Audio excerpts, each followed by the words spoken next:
Video को subscribe करना ना भूलें। नौकर का कर्ज।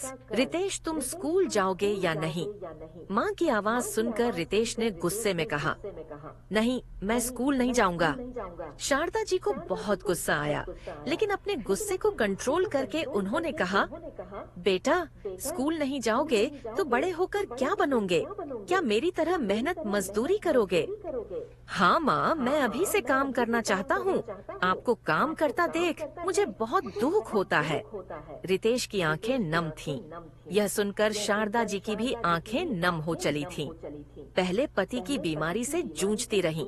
कभी किसी अस्पताल में दिखाया, कभी किसी में बाद में पता लगा कि दोनों किडनी फेल हो चुकी है। 1 साल पहले वे चल बसे।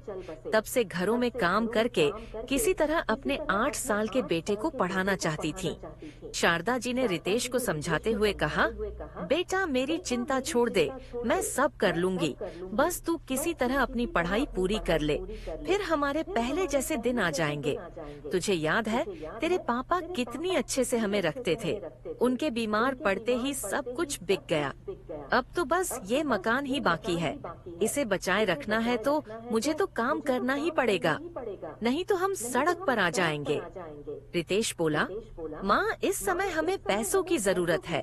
पापा की बीमारी में जो कर्ज लिया था वो कैसे चुकेगा? जब कर्जदार आकर तुम्हें गालियाँ सुनाते हैं तो मुझसे बर्दाश्त नहीं होता।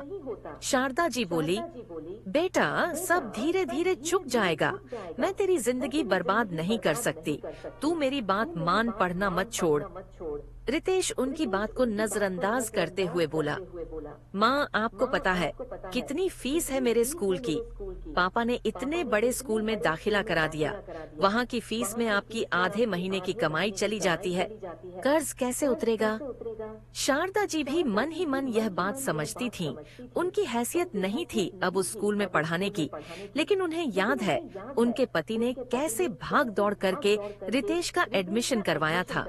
उनका सपना था कि रितेश पढ़ लिख कर बड़ा आदमी बन जाए। जब तक राजेश जी जिंदा थे, शारदा जी को कभी किसी बात की कमी नहीं होने दी। घर में हमेशा पार्टियां होती रहती थीं। कभी कोई मेहमान, कभी कोई हमेशा आते रहते थे। उनके स्वागत सत्कार में शारदा जी को बहुत खुशी मिलती थी। ऐसा लगता था जैसे वो एक बड़े से परिवार के साथ रहती हैं। सब लोग उनका हाल चाल पूछते। लेकिन जब से राजेश जी बीमार हुए, धीरे धीरे सब ने किनारा कर लिया। जहाँ तक कि जब राजेश जी ने प्राण छोड़े, वहाँ शारदा जी और रितेश के अलावा कोई नहीं था। एम्बुलेंस घर आई, तब कुछ पड़ोसियों ने मदद की और उनका अंतिम संस्कार किया। उस दिन से आज तक उनका एक भी करीबी रिश्तेदार उनसे मिलने नहीं आया। हाँ, एक दूर के रिश्तेदार ने कई बार मकान खरीदने की बात की, लेकिन शारदा जी ने उसे फटकार दिया। दोनों माँ बेटे एक दूसरे को समझा रहे थे, तभी दरवाजे की घंटी बजी। शारदा जी ने गेट खोला तो सामने एक बुजुर्ग व्यक्ति खड़े थे। तुम ही राजेश की पत्नी हो? उन्होंने भारी सी आवाज में पूछा। कुछ समझ नहीं आया तो उन्होंने कहा, जी मैं ही हूँ, लेकिन आप कौन हैं और इन्हें कैसे जानते हैं? बेटी, क्या मैं अंदर आकर बैठ सकता हूँ? बहुत दूर से आया हूँ। क्या मुझे एक गिलास पानी मिल सकता है? एक ही सांस में सब कुछ बोलकर वे बुजुर्ग जवाब का इंतजार करने लगे। शारदा जी ने कहा, हाँ हाँ, आप अंदर आइए, बैठिए, मैं आपके लिए पानी लाती हूँ। शारदा जी के जाने के बाद बुजुर्ग सामने पड़ी एक पुरानी सी कुर्सी पर बैठ गए। रितेश से बात करते हुए उन्होंने पूछा, बेटा, कौन सी क्लास में पढ़ते हो? जी 3rd में। इतना कहकर रितेश चुप हो गया। शारदा जी पानी लाई। पानी पीकर बुजुर्ग ने कहा, बेटी, यहाँ बैठो। मेरा नाम शांतिलाल है। तुम्हारे पति मेरी ही कंपनी में काम करते थे।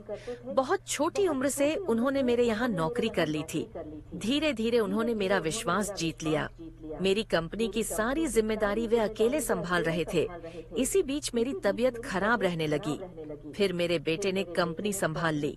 मैंने अपने बेटे से कहा था, बेटा, राजेश जी को कभी कोई परेशानी नहीं आने देना। मैंने कंपनी आना छोड़ दिया। अपना इलाज कराने के लिए मैं विदेश चला गया। अभी 1 सप्ताह पहले ही वापस आया हूँ तो पता चला राजेश जी नहीं रहे। मुझे बहुत अफसोस है। जिस आदमी ने मेरी बीमारी में भी मेरी कंपनी को डूबने नहीं दिया, उसके अंतिम समय में मैं उसका साथ न दे सका।